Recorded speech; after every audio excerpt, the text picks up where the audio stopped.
امام سفیان ثوری فرماتے ہیں کہ میرے ساتھ ایک شخص حج پر تھا، اب راوی امام سفیان ثوری رضی اللہ تعالیٰ عنہ، میں نے اس کو دیکھا کہ وہ اپنے سفر کے دوران حتیٰ کہ طواف کے دوران اور مینا میں، عرفات میں، مزدلفہ میں جہاں بھی گئے، وہ قدم نہیں اٹھاتا تھا جب تک ہر قدم پہ درود پاک نہ پڑھ لے، ہر قدم پہ درود پاک پڑھتا تھا۔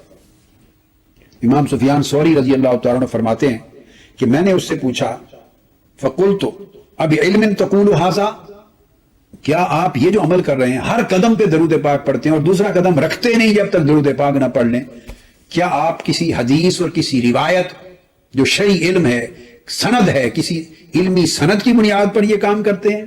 قال نعم، اس نے کہا ہاں، میں علم شرعی کی سند کی بنیاد پر یہ کام کرتا ہوں۔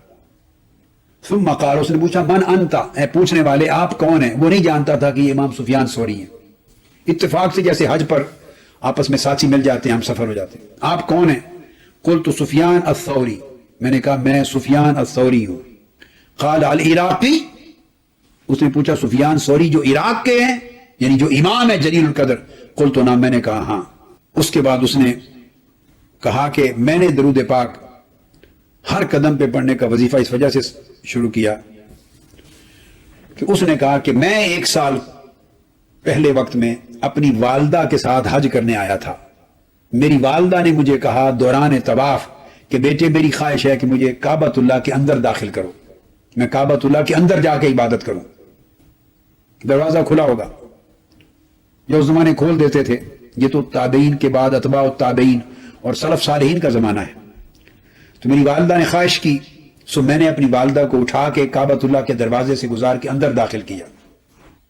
جو ہی کعبۃ اللہ کے اندر میری والدہ داخل ہوئی، اس کا پیٹ پھول گیا، متورم ہو گیا اور چہرہ سیاہ ہو گیا، اور اس حالت میں میں پھر اس کے پاس پریشان ہو کر بیٹھ گیا۔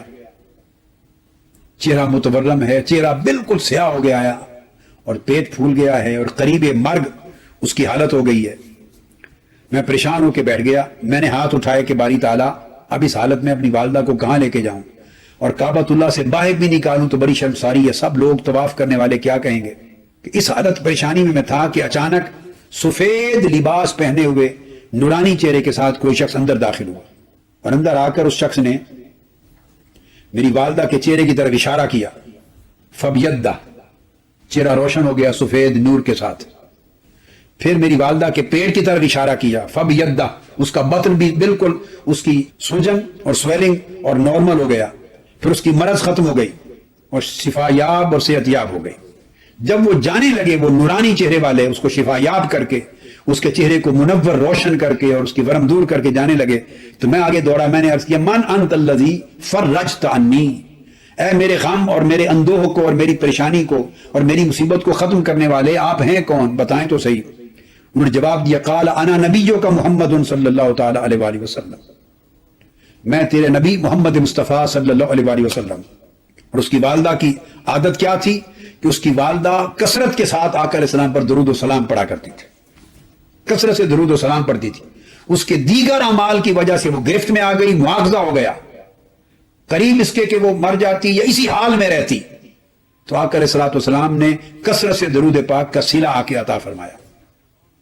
تو میں نے عرض کیا یا رسول اللہ صلی اللہ علیہ وسلم، اب آپ نے اتنا بڑا کرم کر دیا تو مجھے کوئی نصیحت کر جائیے، حکم دے جائیے، میں کیا کیا کروں زندگی میں؟ آپ نے فرمایا اے بندے، اے میرے امتی، ایک ہی نصیحت ہے کہ کوئی قدم نہ رکھنا نہ اٹھانا جب تک ہر قدم پہ مجھ پہ درود و سلام نہ پڑھ لیں۔ اس دن سے میں ہر قدم پر آقا علیہ السلام پر درود و سلام پڑھتا ہوں۔ یہ وظیفہ مجھے آقا علیہ السلام کی بارگاہ سے نصیب ہوا۔